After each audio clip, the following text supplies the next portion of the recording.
What's up guys, DuArktik here with another Marvel Strike Force video, and in this video we are going to take a look on how we can beat a Deadly Coven on heroic difficulty. This is the second difficulty of the Pestilence Saga, and we are going through the entire node and see exactly which characters you have to focus on, and so the kill order, and also which abilities you should use. So like always, if you like the information on this video, make sure you share it with your friends on Facebook and Discord. If you're new to my channel, make sure you subscribe for more Marvel Strike Force content, and make sure you smash that like button. Okay, so this is going to be the first part of 5, of course, and then after I'm going to upload my full run that I did live, because this was what the people asked for. They want individual nodes so they can check it out, each of them, and then they can watch the full run to see my reactions. Okay, so let's get started, but before we start, let's take a look at my team. This is something that people always ask me. Now, my team, yes, it's very big, it's almost 1 million, but you don't need this. I've heard the reports of people with around 800,000 being able to do it pretty easy, but you have to max out this team anyway, so sooner or later you want to max out this team to 1 million as well. Okay, so in terms of T4s, this is also something that people asked. I had the ultimate and the passive. Now I also did the special because she has the drain, but it's not super necessary. Skirmisher, ISO 8. Then let's take a look at the next character. We have Morgan Le Fay, all the T4s, and for the Saga, I think it's preferable to do the Striker ISO 8 for additional damage because she does health steal. Then on Wong, I have Striker ISO 8. It was not really necessary, but it was okay. I have all the T4s. It's not necessary as well, you can go fine with the passive and with the basic. Then let's take a look at the Strange Supreme. Striker ISO 8, I think is very helpful because it gives him higher double chances of flipping positive effects on the enemies. I did all the T4s on him. I think the T4s on him are quite important, maybe the basic not as much, but it's still pretty decent. And finally we have Scarlet Witch. Scarlet Witch, the basic is extremely important, very very important, and the special is also pretty decent. The other ones are not important at all. The best ISO 8 for Scarlet Witch is going to be the Skirmisher ISO 8, because you want her to land the negative effects. Okay, so let's get started. We are going to play this on a little bit slower, or maybe not, or maybe normal speed will be fine. Let's see. So, playback speed, go back to normal. Okay, here we go. So let's take a look at this fight. The first node is not the hardest. We did this out live, that's why it might be a little bit clunky in terms of the pressing the buttons and the abilities. And on the first node, it's not super hard. You face a few bio characters, and overall, it's not a big deal. Now, the difficulty, from difficulty 1 to difficulty 2, the spike in health on the enemies is really big, and this is why we need Morgan Le Fay with Striker ISO 8 to make sure that she steals the health of the enemy on a percentage based instead of just dealing damage. Okay, so I changed the position of the teams quite sometimes, but my favorite position is Wong in the middle with Morgan Le Fay and Strange Supreme next to Wong. And I keep Agatha and Scarlet Witch in the corners because usually they are the weakest. This is not the best position, the one I'm using in this video, but it's something that also works. Okay, so let's take a look at this node. This is based from my first run. If there is any mistake here, I will definitely mention.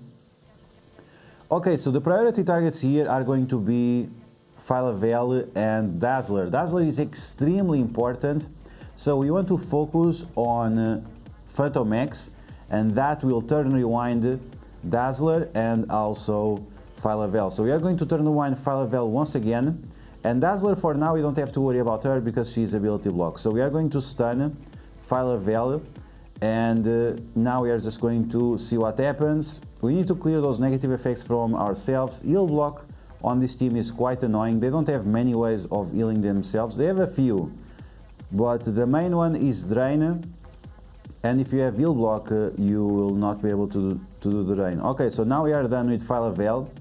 Now we want to go after Dazzler. Dazzler, very, very important. We really don't want her to do anything because she's going to flip negative effects into positive effects, and we don't want any of that. Okay, so we can also get rid of Sunfire. You don't want him to have his first turn, otherwise he's going to do tons of damage to you and apply defense down to you. So get rid of Phyla-Vell, get rid of Phantom X, get rid of Dazzler, and then you can start working on the other characters. Remember that characters that are very slow you can ignore, and that's going to be the case for Phantom X. There is just nothing to worry about.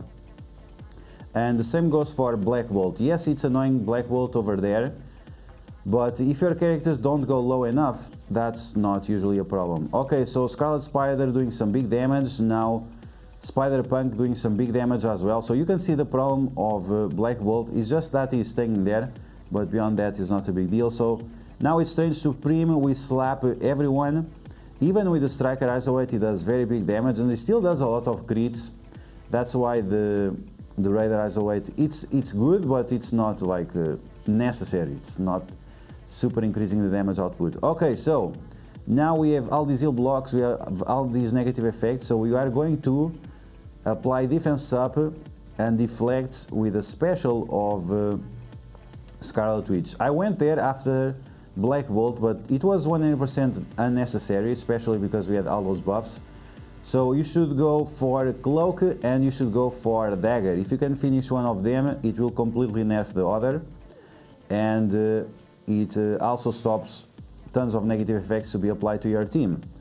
Okay, so with Morgan Le Fay, she's a big counter against Cloak, so we are going to ability block him.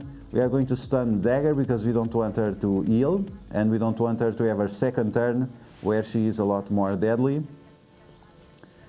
And the Scarlet Spider and Spider-Punk keep doing Scarlet Spider and Spider-Punk things. It doesn't matter what they do because this is not in raids.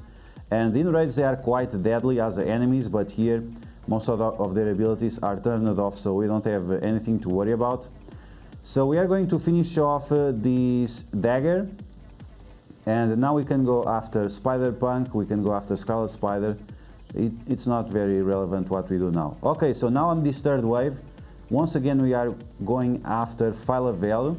We want to clear that defense up and we want to slow her down. Once again, we don't want her to clear the negative effects on our team. There is a Miles over there. I was trying to flip his stealth, but it's luck based. He has 50% chance of dodge, so it's a coin flip in case you are able to do it or not. So Phyla-Vell is gone. Now I try to go after Scarlet Spider. He dodged. I guess that's the biggest problem of these enemies, is that they are able to dodge quite a lot. So finally we got rid of Scarlet Spider, and this means that the Web Warriors will have zero healing right now. They didn't have much in the past, but now it's literally zero. And once again we go after Dagger. We have a few characters on the red and on the yellow, so we don't want them to be healed up. And now we are going to slap the different enemies that we have on the field. So let's see, basic probably to clear the negative effects, yes. Because he's a Striker Isolate, we are going to focus on the characters with vulnerabilities. And that's it. So you have to try to spread as many vulnerabilities as you can with your skirmishers. Sometimes I'm focusing too much on the same character with like Scarlet Witch Ultimate, and it's not necessary to do that. That's a minor improvement that you can use on your strategy. So now we are going to slap Moondragon after we slowed her, to make sure that the enemies are not back to full health. Now we are finally going to get rid of Ghost Spider. If you give her offense down, there is nothing to worry about. The retaliation damage is pretty much insignificant.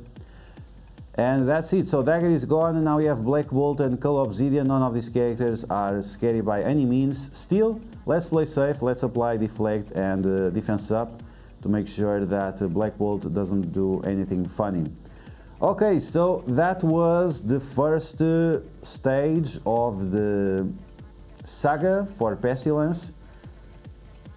This was one of the easiest, but it's still good to take a look at and know exactly which characters you want to focus on, because you have to 3 stars these challenges. Otherwise, you'll not be able to unlock the last difficulty.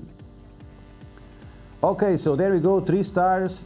And that's all for now. This is the first stage of the saga of Morgan Le Fay. So once again, if you like the information on this video, make sure you share it with your friends on Facebook and Discord. If you are new to my channel, make sure you subscribe for more Marvel Strike Force content, and I will catch you guys later.